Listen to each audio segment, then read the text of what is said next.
बिस्मिल्लाह अर्रहमान अर्रहीम। क्या इंसान मर कर जिंदा हो सकता है?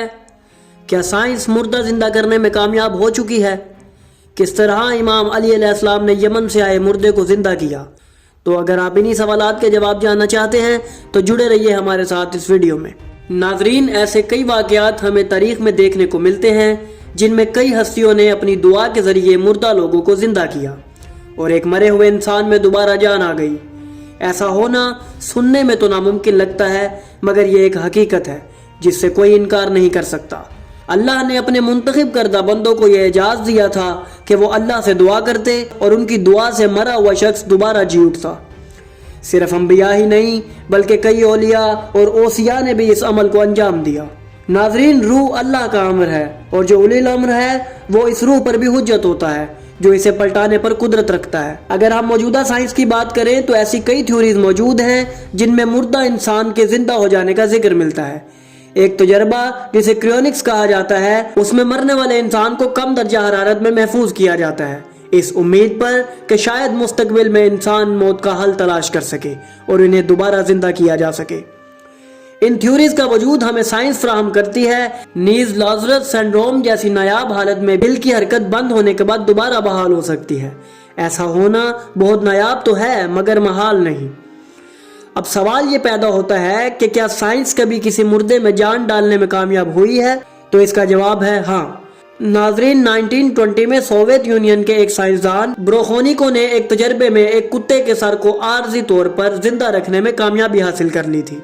उसने एक मशीन तैयार की जो दिल और फेफड़ों की तरह खून और ऑक्सीजन को सर्कुलेट कर सकती थी और एक कुत्ते के सर को अलग करके ऑटोजेक्टर के साथ मुंसलिक किया गया ताकि खून की तरसील दी जा सके, जिसका नतीजा ये हुआ कि कुत्ते में मरने के बाद आर्जी तौर पर जान आ गई और जिंदगी के अलामात भी देखी गई। नाजरीन, इस तजर्बे को मजहबी और साइंसी हल्के में काफ़ी तनकीद का सामना करना पड़ा, मगर इससे ये तो बात साबित हुई कि ऐसा करना मुमकिन है। नाजरीन, जब हम इस्लामी लिटरेचर की तरफ निगाह करें तो हमें काफ़ी ऐसे वाक़यात मिलते हैं जिनमें अंबिया और उनके ओसिया ने अल्लाह के इज़्न से मुर्दे ज़िंदा किए। जब हम मोहम्मद व आले मोहम्मद अलैहिस्सलाम की ज़िंदगियों की तरफ देखें तो उन्होंने ये मौजज़ा अंजाम दिया।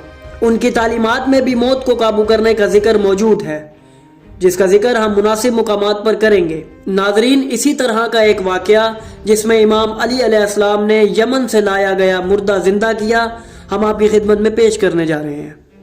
मिसम तम्मार रिवायत करते हैं कि हम कूफा में अमीरुल मोमिनीन की खिदमत में मौजूद थे और हमारे साथ असहाब का एक गिरोह मौजूद था और मौला उनके दरमियान यूं लग रहे थे जैसे 14वीं का चांद आसमान के सितारों में मौजूद हो। इतने में दरवाजे से एक तवीलुल कामत शख्स दाखिल हुआ जिसने कबा और अमामा जर्द रंग का पहना हुआ था और 2 तलवारें हमाइल किए हुए था। वो जैसे ही आया उसने ना कोई सलाम किया और ना ही कोई कलाम। लोग उसकी तरफ गर्दन बढ़ा के देखने लगे, मगर अमीरुल मोमिनीन ने सर उठाकर उसकी तरफ न देखा। जब लोगों के हवास अपनी जगह पर आए, उस शख्स ने फसीह व बलीग जुबान में कलाम किया, गोया तलवार नयाम से निकल आई और फिर उसने पूछा कि तुम में से अली इब्न अबी तालिब कौन है? उस वक्त अमीरुल मोमिनीन अली इब्न अबी तालिब अलैहिस्सलाम ने सर उठाया और फरमाया, ए अबू साद बिन फजील बिन रबी बिन मुदरिका, जो चाहो सवाल कर लो, मैं नेकी के साथ मौसूफ हूँ। मैं वो हूँ कि जिसको ख्वाहिशों का गुलाम जख्मी करेगा, जिसकी हर किताब में सिफ्त बयान हुई है। मैं वो अली हूँ, मैं साबित कदम और असबाब हूँ, मैं काफ और कुरान मजीद हूँ, मैं नबाए अजीम हूँ, मैं सिरात मुस्तकीम हूँ, मैं रसूल अल्लाह का भाई अली हूँ। उसने कहा कि हमें खबर मिली है कि आप रसूल खुदा का मौजज़ा, इमाम और वली हैं। कोई मोहलत देने वाला ऐसा नहीं है जो आपको मोहलत दे सके और कोई रोकने वाला ऐसा नहीं है जो आपको रोक सके। क्या ऐसा ही है जैसा हमें मालूम है? अमीरुल मोमिनीन अली अलैहिस्सलाम ने फरमाया, हाँ ऐसा ही है, बस तू जो पूछना चाहता है पूछ ले। उसने कहा, मैं 60,000 लोगों की तरफ से आया हूँ जिनको अकीमा कहा जाता है। उन्होंने मेरे साथ एक मैयत भेजी है जो उस शख्स की है जो काफ़ी अय्याम कबल मर चुका है। उसकी मौत के सबब में इख्तलाफ वाक़ हुआ है। वो मैयत इस वक्त मस्जिद के दरवाजे पर है। अगर आप उसे जिंदा कर दें तो हमें मालूम हो जाएगा कि आप ही रसूल अल्लाह के सच्चे वसी हैं और मुझे मालूम हो जाएगा कि आप ही इस ज़मीन में हुज्जत खुदा हैं और उसके बंदों पर खलीफा हैं। और अगर आप ऐसा ना कर सके तो मैं मैयत वापस ले जाऊंगा और हमें मालूम हो जाएगा कि आपने गलत दावा किया है और इन बातों का इजहार किया है जिसकी कुदरत आप नहीं रखते। इमाम अली अलैहिस्सलाम ने फरमाया, ए मिसम, ऊंट पर सवार होकर कूफे की गली कूचों में मनादी करो, जो चाहता है कि रसूल अल्लाह के भाई और सैयदा के शोहर को अल्लाह की तरफ से मिले हुए शरफ का मुशाहिदा करे तो वो सुबह नजफ की तरफ निकल आए। जब मिसम वापस आए तो मौला ने उनसे फरमाया, इस शख्स को ले जाओ और मेहमान नवाजी करो, कल इंशाअल्लाह इसका काम हो जाएगा। मिसम कहते हैं कि मैं उसे लेकर गया, उसके साथ महमल में मैयत थी। मैं उसे अपने घर ले आया और उसकी खिदमत की। सुबह इमाम ने फजर की नमाज पढ़ाई और सबको लेकर नजफ की तरफ चल पड़े। सारा कूफा उनके हमरा था। इमाम ने फरमाया, ए मिसम, उस शख्स को और उसकी मैयत को ले आओ। मिसम कहते हैं कि मैंने देखा कि वो शख्स मैयत की तरफ रुख करके एक जगह पर बैठा हुआ था। मैं उसे नजफ की तरफ ले आया। अब अमीरुल मोमिनीन ने बुलंद आवाज में फरमाया, ए कूफा वालो, जो कुछ हमसे सादिर होता है देखो और उसे बयान करना। फिर फरमाया कि ए इराबी, अपना ऊंट बिठा दो और मैयत को बाहर निकालो। मिसम कहते हैं कि उसने तख्ते से मैयत का ताबूत निकाला, उसे खोला, उसमें मैयत थी जो खूबसूरत थी। इमाम ने फरमाया, ए इराबी, इसे मरे हुए कितने अयाम गुजर गए हैं? उसने कहा, 1 दिन।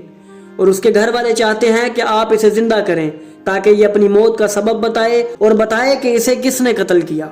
उसने कहा, क्योंकि ये रात तक सही और सालिम था और सुबह कान से कान तक ज़िबा पाया गया। इमाम ने फरमाया, कितने लोग इसके खून का मुतालबा कर रहे हैं? उसने कहा, 50 आदमी। लिहाजा हमें इस शुबे से निजात दिलाएं।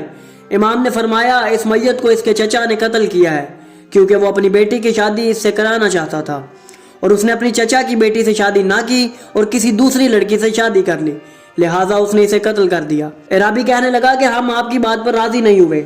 हम चाहते हैं कि ये खुद अपने घर वालों के पास जाकर गवाही दे कि उसे किसने कत्ल किया, ताकि उनके दरमियान तलवार, जंग और फितना न हो। अब इमाम उठे और अल्लाह की हम्दो सना बयान की, रसूल खुदा का जिक्र किया और उनकी आल पर दरूद पढ़ा और फरमाया, ए अहले कूफा, बनी इसराइल की गाय रसूल अकरम के भाई से ज्यादा बाज़मत न थी। उसने 7 दिन बाद मुर्दे को जिंदा किया था। पस मैयत के करीब गए और फरमाया, बनी इसराइल की गाय का एक हिस्सा मैयत के हिस्से पर मारा गया तो वो जिंदा हो गया। मैं अपना हिस्सा इस पर मारता हूँ क्योंकि मेरा हिस्सा पूरी गाय से अफजल है। फिर दाएं पैर को मारा और फरमाया, ए मुदरिक बिन हंजला बिन गस्सान, अल्लाह के इज़्न से खड़ा हो जा, तुझे अल्लाह ने अली इब्न अबी तालिब अलैहिस्सलाम के हाथ पर जिंदा कर दिया है।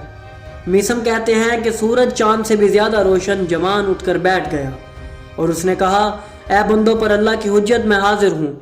इमाम ने पूछा, तुझे किसने कत्ल किया है? उसने अर्ज की, मेरा हासिद चचा हबीब बिन गस्सान मेरा कातिल है। इमाम ने फरमाया, अपने घर वापस चला जा। उसने कहा, मुझे वापस जाने की जरूरत नहीं है। इमाम ने पूछा, क्यों? उसने जवाब दिया, वो मुझे दोबारा कत्ल कर देंगे। मगर इमाम ने उसे हुक्म दिया कि तू वापस चला जा और जो कुछ तूने देखा है उसे जाकर बता दे। इराबी ने कहा कि मैं आपके पास ही रहना चाहता हूँ यहाँ तक कि मुझे मौत आ जाए। बस अल्लाह की लानत हो उस पर जिसे हक मिले और वो अपने और हक के दरमियान पर्दा डाल दे। बस वो शख्स इमाम के साथ ही रहा यहाँ तक कि जंग सफीन में शहीद हुआ। नाजरीन, अहले बैत ने हमें कई ऐसे राजों से आगाह किया है जो इस कायनात में कहीं गुम है। हम आने वाली वीडियोस में आपको बताएंगे कि किस तरह इमाम जाफर सादिक अलैहिस्सलाम ने मुफज्जल बिन उमर को ऐसा राज बताया जिससे इंसान अपनी उम्र लंबी कर सकता है। तो यही सब कुछ हम आने वाली वीडियोस में बयान करेंगे।